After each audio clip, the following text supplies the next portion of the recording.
Hello everyone and welcome back to the channel. So भी optics जो है हमारी फिजिक्स का सबसे इम्पोर्टेंट चैप्टर है।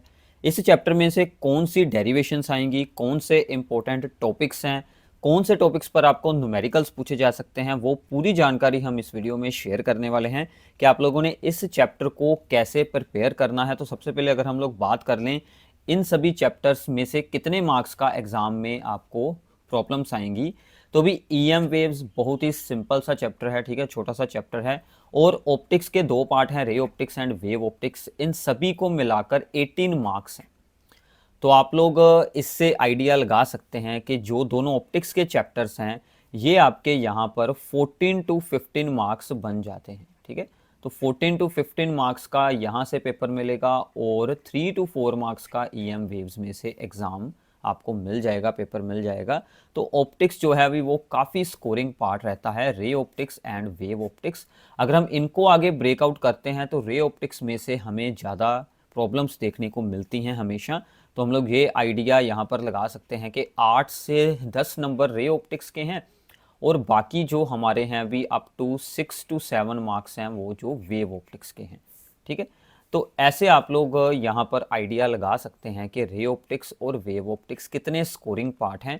अगर आपने इसको अच्छे से स्टडी ना किया तो आपके पेपर का एक काफ़ी बड़ा ऑप्शन वहाँ पर स्किप हो जाता है, ठीक है।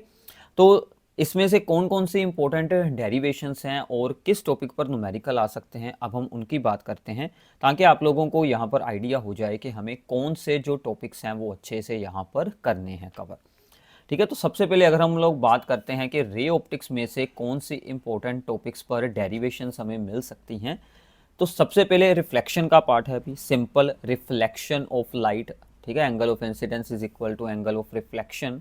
तो उसमें आपने मिरर फार्मूला का प्रूफ याद रख लेना है, ठीक है। तो मिरर फार्मूला की डेरिवेशन आ सकती है for the concave mirror and same for the convex mirror की भी प्रैक्टिस आपने ज़रूर कर लेनी है। दोनों में से कोई भी केस आपको वहाँ पर दे सकते हैं सोल्व करने के लिए। तो ये है अभी मिरर फार्मूला का प्रूफ जो होता है 1/u plus 1/v is equals to 1/f। Then हम लोग आ जाते हैं अभी रिफ्रैक्शन में। रिफ्रैक्शन में आपने सबसे पहले लॉज ऑफ रिफ्रैक्शन को रीड करना है, ठीक है। लॉज ऑफ रिफ्रैक्शन जिनमें कि स्नेल्स लॉ आता है, उसका कोई प्रूफ तो नहीं होता बट आपको उसको रीड आउट करना है। रिफ्रैक्टिव इंडेक्स आ जाएगा अभी म्यू के बारे में, उसके बारे में सारा कुछ रीड कर लेना है, फिर ही आपको आगे के टॉपिक अच्छे से अंडरस्टैंड होंगे, ठीक है। तो रिफ्रैक्टिव इंडेक्स और लॉज ऑफ रिफ्रैक्शन आपने इससे प्रीवियस क्लासेस में भी रीड किया हुआ है, सिंपल सा टॉपिक है, उसको एक बार रिवाइज कर लेना। उसके बाद आती है भी टोटल इंटरनल रिफ्लेक्शन। ये भी काफ़ी इंपॉर्टेंट टॉपिक है, बिल्कुल सिंपल है कि आपने टोटल इंटरनल रिफ्लेक्शन को एक्सप्लेन करना है, वो होती क्या है। उसमें एक एंगल यूज़ करते हैं हम लोग जिसको आपने डिफाइन करना है कि what is the critical angle. फिर आपने उसकी कंडीशंस लिखनी है कि टोटल इंटरनल रिफ्लेक्शन का फिनोमिना शो होने के लिए दो कंडीशंस होती हैं कि रेज हमारी डेंसर टू रेयर जाए और angle of incidence should be greater than the critical angle. ये दो आपने कंडीशंस याद रख लेनी है। फिर आपका एक सिंपल सा एक्सप्रेशन होता है कि mu is equals to 1/sin c, यानी कि c है यहाँ पर क्रिटिकल एंगल, म्यू है refractive index. So refractive index of the denser medium is equals to the 1/sin of angle of the C, ठीक है। तो ये आपने प्रूफ करना है। तो ये आपने सब कुछ टोटल इंटरनल रिफ्लेक्शन के बारे में वहाँ पर एक्सप्लेन करना है। तो क्या क्या है, सबसे पहले टोटल इंटरनल रिफ्लेक्शन को डिफाइन करें, फिर आता है अभी हमारा क्रिटिकल एंगल, फिर आती हैं कंडीशंस, फिर आता है ये छोटा सा एक्सप्रेशन है म्यू का।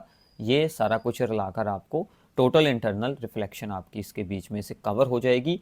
टोटल इंटरनल रिफ्लेक्शन की आगे एक एप्लीकेशन है, वो यूज़ होती है अभी ऑप्टिकल फाइबर्स में, जिसके साथ आपका इंटरनेट वगैरह आजकल, ठीक है, चलता है। तो ऑप्टिकल फाइबर की जो डायग्राम है उसके अंदर रेज कैसे मूव करती हैं, कैसे उसमें से पास आउट करती हैं, ट्रैवल करती हैं, उसकी डायग्राम ड्रॉ करनी है, उसके पार्ट्स के नाम लिखने हैं, उसकी आप लोगों ने वर्किंग को थोड़ा सा एक्सप्लेन कर देना है। काफ़ी शॉर्ट सा ये आपका आंसर बनेगा, ठीक है। तो ये आपने ऑप्टिकल फाइबर के साथ में यूजेस को भी याद कर लेना है, ठीक है। तो टोटल इंटरनल रिफ्लेक्शन और उसकी एप्लीकेशन अभी ऑप्टिकल फाइबर्स में, ये आपको वहाँ पर पूछी जा सकती है, ठीक है। इसके बाद आते हैं अभी आपको थिन लेंस फार्मूला को प्रूफ करना है, जो हमारी नॉर्मल लेंस इक्वेशन भी इसको बोल देते हैं। थिन लेंस फार्मूला को आप लोग डिफरेंट वेज से प्रूफ कर सकते हैं। एक उसने शॉर्ट आंसर में पूछा है कि using the lens maker formula, lens maker formula को आपने यूज़ करना है, उसका जब आप लोग प्रूफ सोल्व करेंगे उसका जो एक्सप्रेशन होता है उसको यूज़ करके आपने थिन लेंस फार्मूला को प्रूफ कर देना है, ठीक है। और दूसरा है कि आपने थिन लेंस फार्मूला को प्रॉपर एक बाई कन्वेक्स लेंस या फिर कनकेव लेंस दोनों के लिए ही आपसे पूछा जा सकता है। जैसे हमने प्रूफ किया था मिरर फार्मूला को, वैसे ही आपने एक कन्वेक्स लेंस ड्रॉ करके उसके आगे एक ऑब्जेक्ट रख के प्रॉपर उसकी रे डायग्राम बनाकर, ठीक है, कहाँ पर उसकी फॉर्म हो रही है, यहाँ पर दैट इज़ दी इमेज कहाँ पर बनती है, प्रॉपर सारी वहाँ पर वैल्यूज़ लेकर इसका प्रूफ करना है, ठीक है। तो ये आपके थिन लेंस फार्मूला का प्रूफ भी एग्जाम में आ जाता है, इसको इग्नोर ना करना। ये सभी टॉपिक्स आपने प्रीवियस क्लासेस में किए होते हैं, बिल्कुल सिंपल से टॉपिक हैं। इसके बाद आते हैं भी जो हमारे मेन इंपॉर्टेंट टॉपिक है। अभी मैं यहाँ तक आपको एक जानकारी और दे देता हूँ कि यहाँ तक जो न्यूमेरिकल्स के लिए इंपॉर्टेंट टॉपिक है अभी, वो है आपका टोटल इंटरनल रिफ्लेक्शन, ठीक है। तो टोटल इंटरनल रिफ्लेक्शन पर आपको न्यूमेरिकल या फिर आप लोग कह सकते हैं कि एक रीजनिंग क्वेश्चन पूछा जाता है कि आपको रे डायग्राम दे दी जाती है, आपसे पूछा जाता है कि टोटल इंटरनल रिफ्लेक्शन होगी या फिर क्या होगा यहाँ पर। तो वो मोस्टली आपको प्रिज्म के ऊपर प्रॉब्लम दी जाती हैं या कोई और ऐसी शेप दी जा सकती है, ठीक है, स्फेरिकल कोई मिरर दिया जा सकता है। तो आपने उसमें चेक करना है कि एंगल ऑफ इंसिडेंस आपका अगर ग्रेटर देन सी आ गया है तो आपकी टोटल इंटरनल रिफ्लेक्शन के अकॉर्डिंग रे डायग्राम बन जाएगी। तो इसके ऊपर प्रॉब्लम्स आती हैं, ठीक है, इतना क्लियर है। इसके अलावा जो म्यू होता है, रिफ्रैक्टिव इंडेक्स होता है, इसका फार्मूला C/V होता है या फिर μ2/μ1 या फिर sin I/sin r। इन सभी फॉर्मूलाज के ऊपर भी छोटी मोटी जो प्रॉब्लम्स, ठीक है, आ सकती हैं जैसे कि MCQs वगैरह में, तो ये भी आप लोग साथ में ही प्रिपेयर ज़रूर कर लेना। इसके बाद आते हैं अभी हमारी रिफ्रैक्शन है on the spherical convex surface.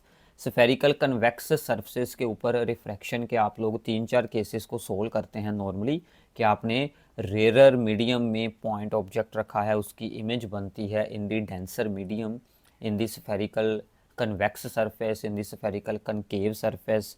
और कई बार होता है कि हमने ऑब्जेक्ट रखा है डेंसर में और इमेज बनती है रेयर में। वो सभी केसेस में से एक केस आ जाता है नॉर्मली। तो सबसे पहला केस आता है जब हमने पॉइंट को रखा होता है रेयर मीडियम में और हमारी जो इमेज बनती है वो बनती है अभी डेंसर मीडियम में। तो नॉर्मली ये आपको जो है वो वहाँ पर प्रॉब्लम सोल्व करने के लिए, एक्सप्रेशन सोल्व करने के लिए आ जाता है। ये एक्सप्रेशन बाद में लेंस मेकर फार्मूला को प्रूफ करने में यूज़ होता है। तो यहाँ पर आपको लॉन्ग क्वेश्चन ऐसे आएगा कि पहले इस एक्सप्रेशन को प्रूफ किया जाए। ये जो एक्सप्रेशन आते हैं अभी -μ1/u प्लस μ2/v, ये वो वाले एक्सप्रेशन है अभी, is equals to μ2 minus μ1/r। ये वो वाला एक्सप्रेशन आपने पहले, ठीक है, प्रूफ करना है। उसको बाद में यूज़ करके आपने लेंस मेकर फार्मूला का प्रूफ कर देना है। तो इसमें आपकी डायग्राम्स दो बनेंगी। एक तो पहले ये जो स्फेरिकल कन्वेक्स सरफेस है इसकी, और सेकंड बाद में जब आपने लेंस मेकर फार्मूला को प्रूफ करना है, ठीक है। और आगे है भी प्रॉब्लम, आपको सिर्फ लेंस मेकर फार्मूला का प्रूफ आ सकता है कि आपने डायरेक्टली लेंस मेकर फार्मूला का ही प्रूफ करना है। तब आएगा भी डबल कन्वेक्स लेंस कि दोनों तरफ से ही कन्वेक्स है। अगर आ गया स्फेरिकल कन्वेक्स सरफेस तो एक साइड से होता है वो स्फेरिकल और दूसरी साइड से ऐसे आप लोग उसको बना देते हैं भी प्लेनर। तो ऐसे वो आपका यहाँ पर, ठीक है ना, सरफेस बनता है। ओके, तो डबल कन्वेक्स लेंस आ गया तो मतलब आपको लेंस मेकर फार्मूला करना है। बट इसमें उसने कहा है कि show the path of rays due to the refraction at the first and at the second surface. तो पहले आपने डबल कन्वेक्स लेंस के ऊपर रिफ्रैक्शन वाली पूरी डायग्राम बनानी है, ठीक है ना, लेंस मेकर फार्मूला के प्रूफ वाली। फिर उसके दोनों सरफेस की डायग्राम्स को आपने सेपरेटली रिप्रेजेंट कर देना है, ठीक है। तो जो आपका फर्स्ट सरफेस है उसकी डायग्राम, तो जो आपका सेकंड सरफेस है उसकी डायग्राम, दोनों को आपने सेपरेटली रिप्रेजेंट ज़रूर कर देना है, ठीक है, इतना क्लियर है। तो ये ऐसे आपको लेंस मेकर फार्मूला का प्रूफ आ सकता है। ओनली लेंस मेकर फार्मूला भी आपको आ सकता है डायरेक्टली, और उसके जो पहले, ठीक है, सब पार्ट्स होते हैं एक तरह से, पहले उनको प्रूफ करके बाद में उनको यूज़ करके लेंस मेकर को प्रूफ करना। तो ये दोनों क्वेश्चन ही इंपॉर्टेंट है।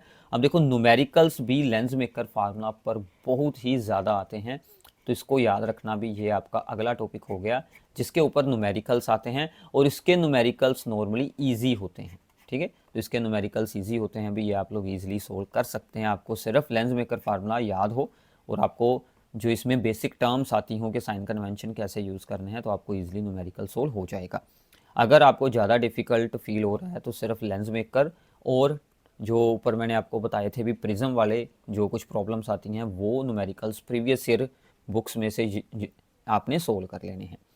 फिर आगे आते हैं अभी इसमें कि आगे आ जाता है अभी कॉम्बिनेशन ऑफ टू लेंसेज, ठीक है। तो F1 और F2 दोनों की फोकल लेंथ दी हुई है, इसको आप लोगों ने प्रूफ करके कॉम्बिनेशन की फोकल लेंथ निकालनी है। ये दोनों प्रॉब्लम्स सेम हैं। एक में दिया है कि एक है कन्वेक्स लेंस, दूसरा है कनकेव लेंस। तो कनकेव की फोकल लेंथ का साइन लगेगा नेगेटिव, वो आपने आखिर में, ठीक है, सब केस बनाकर सोल्व कर देना है। डायग्राम जो स्टेटमेंट में दिया है वही बनाइएगा। एक दिया है कन्वेक्स, एक दिया है कनकेव, तो दोनों को ज्वाइन करके, ठीक है, कॉन्टैक्ट में बनाकर उनकी डायग्राम बना देना और इसके कॉम्बिनेशन का आपने प्रूफ कर देना है। और सेकंड में उन्होंने दिए हैं to lenses of the focal length F1 F2, उसने कनकेव या कन्वेक्स बिल्कुल नहीं मेंशन किया, तो आप लोग जनरली दोनों में से कुछ भी एज्यूम करके इसका प्रूफ कर सकते हैं। प्रूफ दोनों का सेम चलेगा भी, ठीक है, दोनों के प्रूफ का एंड रिजल्ट यही आएगा 1/f is equals to 1/f1 plus 1/f2। बस इसमें क्या करेंगे, बाद में इसका साइन चेंज कर 1/f is equals to 1/f1 minus 1/f2 आ जाएगा, बिकॉज F2 जो है वो कनकेव लेंस है। अब देखो ये है भी कॉम्बिनेशन ऑफ टू लेंसेज। ऐसे ही कॉम्बिनेशन में आप लोग 2 लेंस 3 लेंस भी यूज़ कर लेते हैं, या फिर लेंस के साथ किसी मिरर को कंबाइन कर देते हैं। तो ये सब कुछ यूज़ करके इनके ऊपर भी न्यूमेरिकल्स आते हैं। ये न्यूमेरिकल्स आप लोग बोल सकते हैं कि ये कुछ डिफ़िकल्ट होते हैं, ठीक है। अगर ये न्यूमेरिकल आता है तो बहुत अच्छी बात है, अगर आपसे सोल्व हो जाए तो।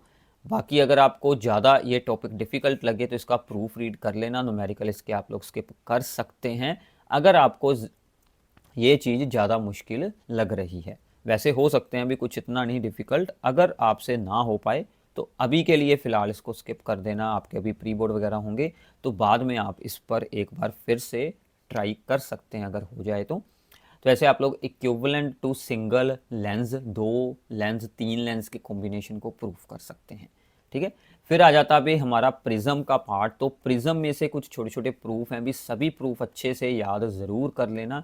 तो काफ़ी छोटे हैं, इंपॉर्टेंट हैं। सबसे पहले आता है भी i plus e is equal to A plus delta proof करना होता है प्रिज्म के लिए।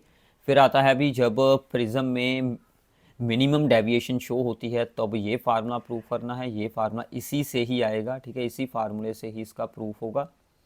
और एक ये फार्मूला होता है भी, ये इसी का ही सब केस है, मतलब जब आप इसका प्रूफ चेक करेंगे तो इसमें ये भी स्टेप्स सारे बीच में ही हो जाएंगे। तो उस वक्त क्या होता है, ये जो रे है वो बेस के पैरेलल हो जाती है, तो हमारा जो एंगल ऑफ डेविएशन है वो मिनिमम हो जाता है। R1 R2 इक्वल हो जाते हैं, I और E इक्वल हो जाते हैं, वो सब कुछ आपका वहाँ पर क्लियर हो जाएगा, ठीक है। तो ये आपके प्रिज्म में से आ जाएंगे। ऐसे ही भी प्रिज्म में से एक आप लोगों ने ग्राफ ड्रॉ करना है, किस किस चीज़ का angle of incidence I and with the angle of the deviation, ठीक है। तो एंगल ऑफ डेविएशन एंड जो एंगल ऑफ इंसिडेंस है कुछ ऐसा यहाँ पर ग्राफ की शेप बनती है, ठीक है। तो यहाँ से हमें एंगल ऑफ मिनिमम डेविएशन मिल जाता है, ठीक है। तो वो आप लोगों ने यहाँ पर सोल्व आउट करना है।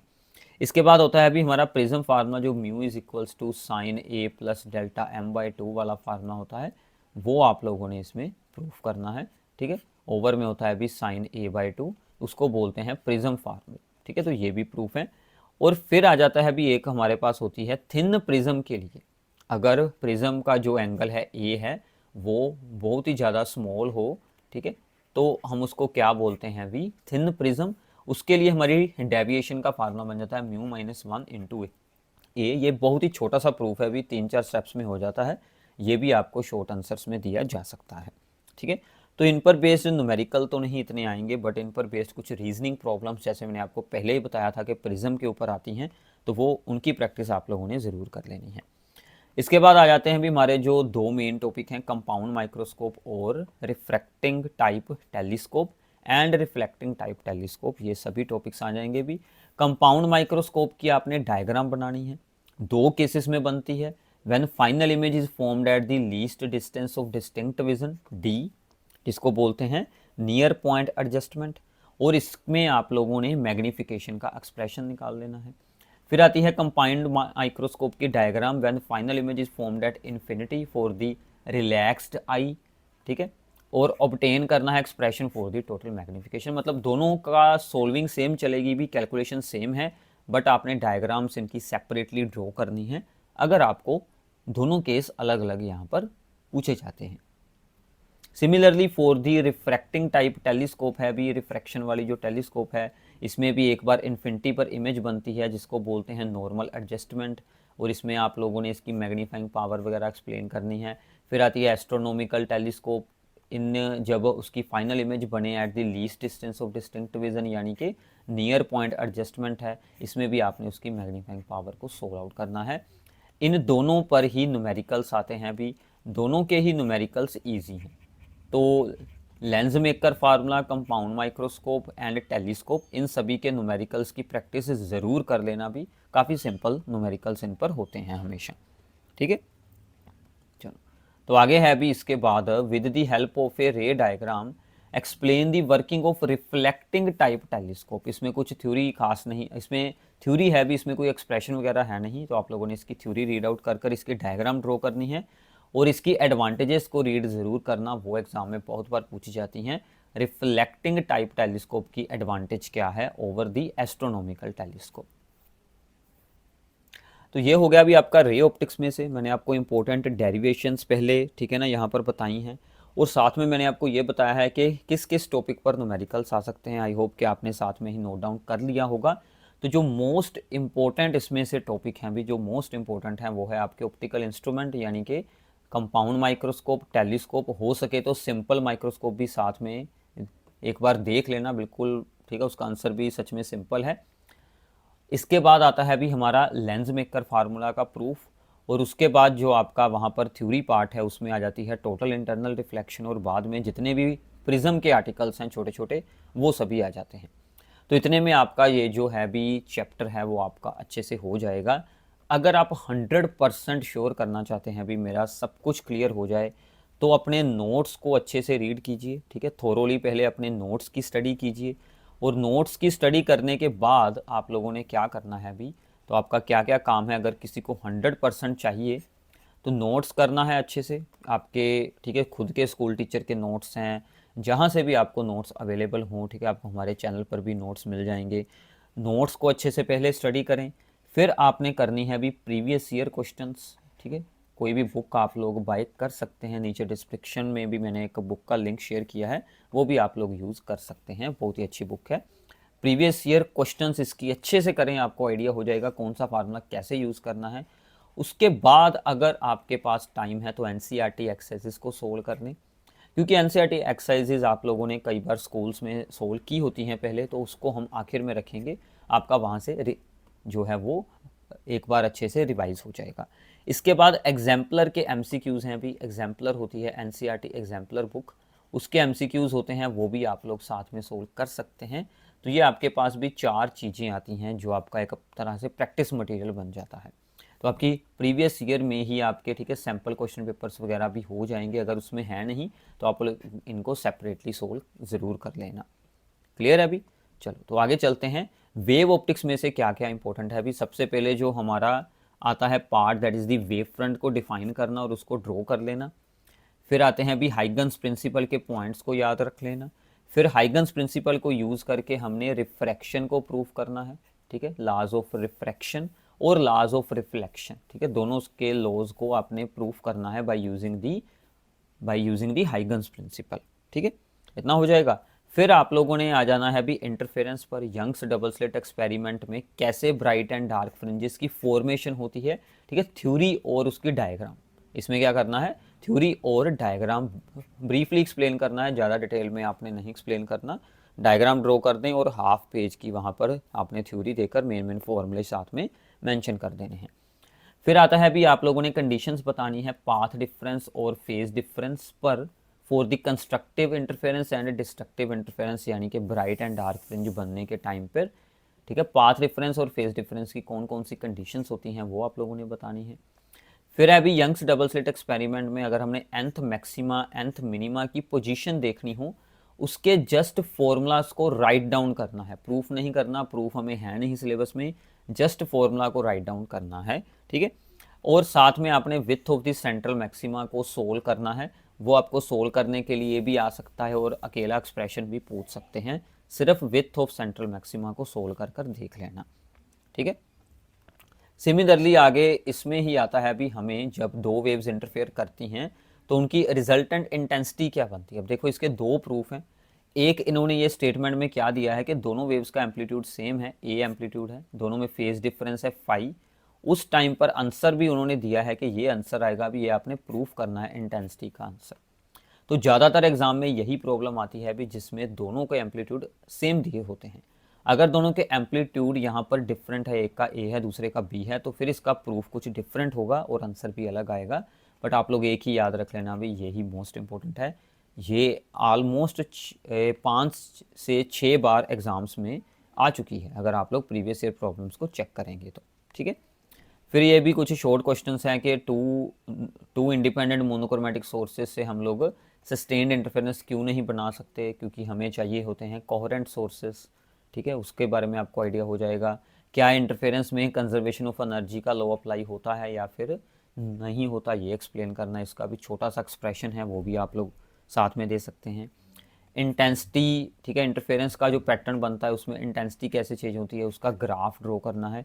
इंटरफेरेंस में भी और डिफ्रैक्शन में भी, दोनों में ही उसके ग्राफ ड्रॉ कर लेना, ठीक है। अब न्यूमेरिकल्स इंटरफेरेंस में अगर आप लोग देखेंगे तो किस टॉपिक पर आते हैं, एक तो भी ये जो, ठीक है ना, कंडीशंस दी है इस पर आ जाता है न्यूमेरिकल, और दूसरा इस पर आ जाता है, ठीक है ना, पोजीशन पर।